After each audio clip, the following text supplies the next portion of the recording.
அன்பிற்கும் மரியாதைக்கும் உரிய தயாரிப்பாளர் திருமதி ராஜ்குமார் அவர்களே, அவருடைய மனைவியர் அவர்களே, இந்த படத்தின் இயக்குனர் ராஜவேலு கிருஷ்ணன் அவர்களே, என் அருமை சகோதரர் மிகச்சிறந்த இயக்குனர் பேரரசு அவர்களே, மற்றும் இங்கே வாழ்த்தி என்னுடைய அருமை தம்பி இயக்குனர் ராஜ்குமார் அவர்களே, இந்த சிவம் எங்க தாடிக்கார சிவம் சினிமா உலக நாடியை பிடிச்சி காட்டிங்க. இப்படிதான் இருக்கணும். இதைத்தான் வலியுறுத்திட்டு வரேன்.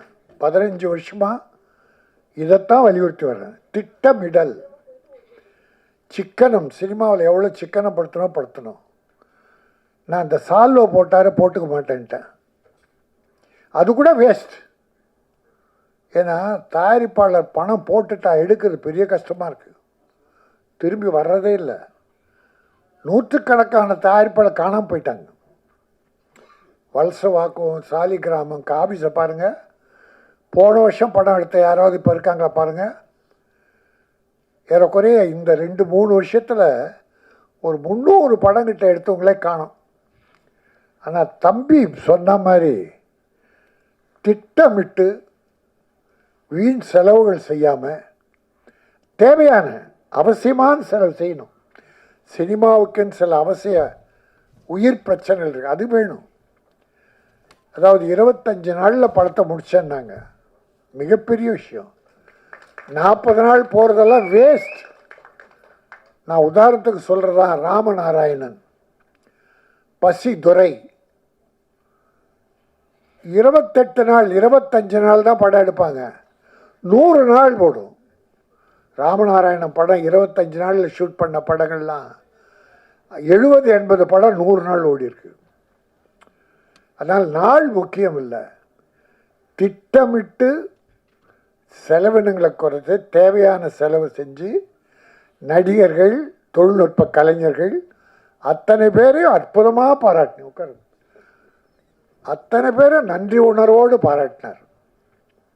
அந்த டீம் முடியும் போது அந்த மனசில் வாழ்த்து வரணும். மகிழ்ச்சியாக எனக்கு இவ்வளோ உதவி பண்ணாங்க எல்லாரும், என் சகோதரர்கள். ஏன்னா இது ஒரு கூட்டு முயற்சி தான் சினிமா. தனிப்பட்ட யாருடைய முயற்சியும் இல்லை, வெற்றியும் இல்லை. இப்பெல்லாம் கதாநாயகர்களுக்காக கொண்டாடிட்டு இருக்காங்க. கதாநாயகர்கள் வெற்றியே கிடையாது, ஒரு இயக்குனர் தான் வெற்றி. இயக்குனர் மனசு வச்சாதான் கதாநாயகனே உருவாக முடியும். ஒரு இயக்குனர் மனசு வச்சா கதாநாயகன்லாம் க்ளோஸ் பண்ணிடலாம். அதில் இந்த தம்பி இந்த படம் ட்ரெய்லர் பார்த்தோம். இது ஒன்றும் சின்ன பட்ஜெட் படம் மாதிரி இல்லை, நிறைவாக இருந்தது, மனம் நிறைவாக இருந்தது. இப்படி நாங்கள் ரொம்ப, நானும் பேரரசு, உதயகுமார்லாம் நிறைய கலந்துக்கிறோம். இப்படி சில படங்கள் தான் அரிதாக, அதாவது மனம் விட்டு வாழ்த்துதல் ஒன்று, ஆத்மார்த்தமாக வாழ்த்துறது ஒன்று. இந்த படம் ஆத்மார்த்தமாக வாழ்த்த வச்சிருச்சு. கேமரா, பியூட்டிஃபுல் கேமரா, மியூசிக், ரே ரெக்கார்டிங், பிரமாதம், எடிட்டிங், மொத்தத்தில் டைரக்டர் எல்லாரையும் வேலை வாங்கியிருக்கார். இந்த தூவல்னு ஒரு படம் சொன்னார், இப்போ நல்லா போயிட்டுருக்கு, பிஎன்சியில் போகுது, சரி, ஏ சென்டர் தியேட்டர் கிடைக்கலன்றாங்க. அது ஒரு கேவலம் இந்த நாட்டில். டப்பிங் படம் புஷ்பான்னு ஒரு படமா, அதுக்கு ஒரு 500 தியேட்டர் கொடுக்குறாங்க. என்ன தமிழ் படம் எதுக்காக எடுக்கிறோம்? எத்தனை புஷ்பாக்கள் வந்து உங்களை காப்பாற்றுறோம்? தமிழ் படங்களுக்கு முக்கியத்துவம் கொடுங்க. நான் 2 வருஷத்தை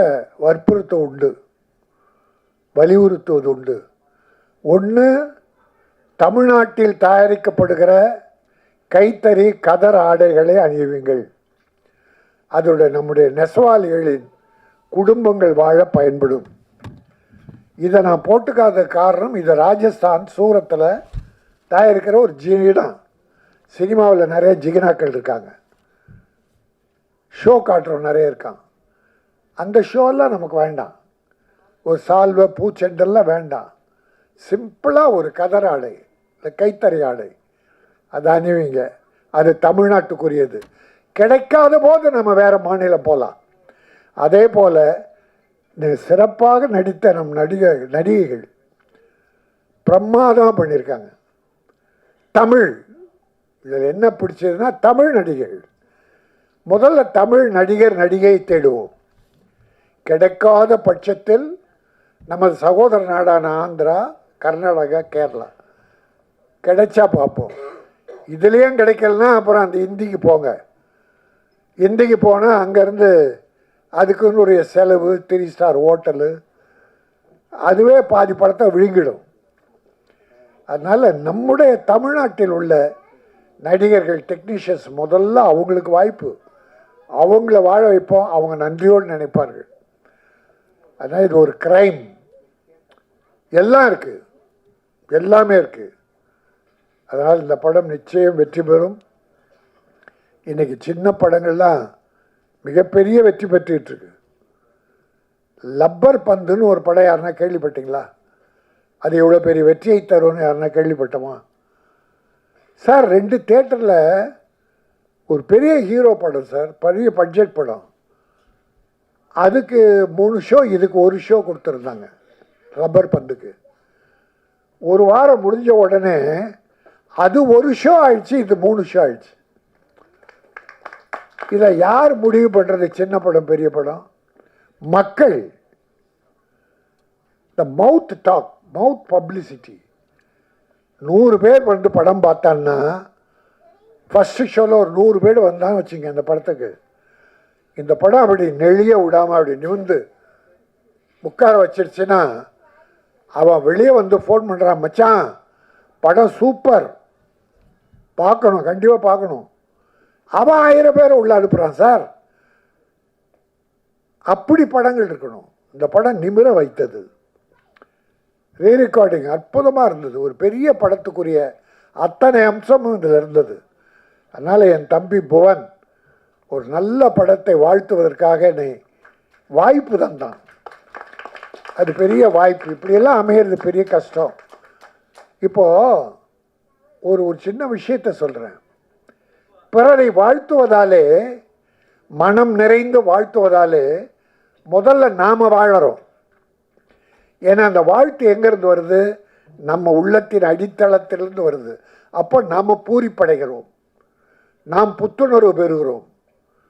பா பிரமாதம்பா தம்பி, பிரமாதம், நல்லா பண்ண, நீ வாழ்க, நல்லாரு, எதிர்காலத்தில் பிரமாதம் வருவ, இந்த படம் பிரமாதமாக இருக்கும், டைரக்டர் நீ எதிர்காலத்தில் ஒரு சிறந்த டைரக்டர், இந்த தமிழ்நாட்டின் திரையுலகை உயர்த்த போகிறாய் அப்படின்னு ஆத்மார்த்தமாக சொல்லி பாருங்களேன். அது நம்மை மகிழ்வித்து, நம்மை வாழ வைத்து, பிறகுதான் அந்த வாழ்த்து அங்கே போகுது. ஆகவே வாழ்த்தணும், நல்லதை வாழ்த்தணும், தவறுகளை சுட்டி காட்டணும். இப்போ கூட ஒரு போன வாரம் பூரா ஒரு பேட்டி கேட்டாங்க. ஒரு பெரிய படம் தோல்வி ஆயிடுச்சு, பத்திரிகையாளர்லாம் அந்த தோல்வி அடைய வச்சிட்டாங்க, விமர்சனம்லாம் தப்பாக எழுதிட்டாங்க அப்படின்னு நான் சொன்னேன். அப்படி யாராலையும் தோல்வி அடைய ஒரு படத்தை வைக்க முடியாது. அந்த கதை, கண்டென்ட், எடுத்த விதம் எல்லாம் மக்களை கவருவதாக இருந்தால், யார் தப்பாக எழுதினா கூட அது அவங்க தோல்வி அடைவாங்க, படம் வெற்றி பெறும். அதுக்கெல்லாம் லப்பர் பந்து. நம்முடைய மீடியாக்கள் உதவி தான் பண்ணுவாங்க, யாருக்கும் உபத்திரவம் பண்ண மாட்டாங்க. பல காலமாக நான் மீடியா சகோதரர் வாழ்ந்துக்கிட்டு இருக்கேன். என்னுடைய அன்பு சகோதரர்கள் நல்லது தான் பண்ணுவாங்க.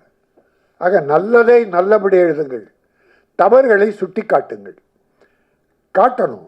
அதான் தர்மம், பத்திரிகை சுதந்திரம், பத்திரிகை தர்மம். ஆகவே இந்த படம் மிகச் சிறப்பான படம். விவேகானந்தர் அதுவும் சமுதாய சீர்திருத்தம், பெண்களின் ஆடை குறைப்பு, அநாகரிகம், அதனால் ஏற்படுகின்ற விளைவுகள், தவறுகள், குடும்பங்கள் கெட்டுப்போவது போன்ற விஷயங்களை சொல்லி, எது தர்மம், ஆண்கள் எப்படி நடக்க வேண்டும், பெண்களை மட்டும் இப்படி இருங்கன்னு சொன்னால் போதாது, ஆண்களும் சரியாக இருக்க வேண்டும் என்கிற ஒரு தர்மத்தை ஒரு நாகரிகத்தை சொல்லுகிற ஒரு அற்புதமான படம். விவேகானந்தர் சொல்லுவார், இப்போ ஒரு பீரோ காட்ரேஜ் பீரை வாங்குகிறோம், இல்லை அதை விட உயர்ந்த பீரோ வாங்கி வீட்டில் வைக்கிறோம். அதை என்ன வைப்போம்? செருப்பு, தொடப்பக்கட்டை, அந்த குப்பை காய்தெல்லாம் பீரோவில் வைப்பீங்கம்மா?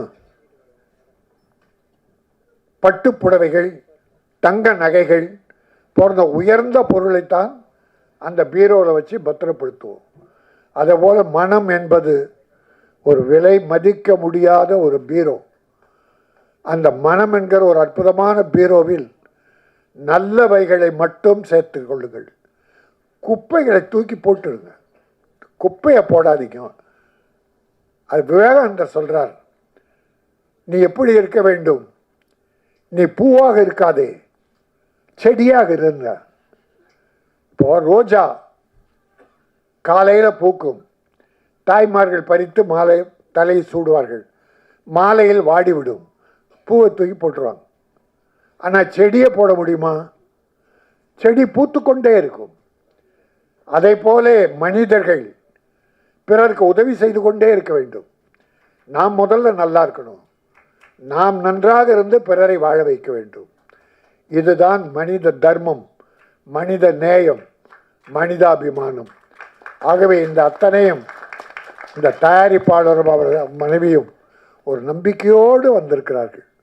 அவர்கள் காப்பாற்றப்படுவார்கள். இந்த பணம் வெற்றி பெறும். படம் வெற்றி பெற்று பணம் வந்தால் மீண்டும் படம் தான் ஆரம்பிப்பார்கள். ஆகவே தயாரிப்பாளர்கள் வாழ வேண்டும், நீங்களெல்லாம் உதவியாக இருக்க வேண்டும்.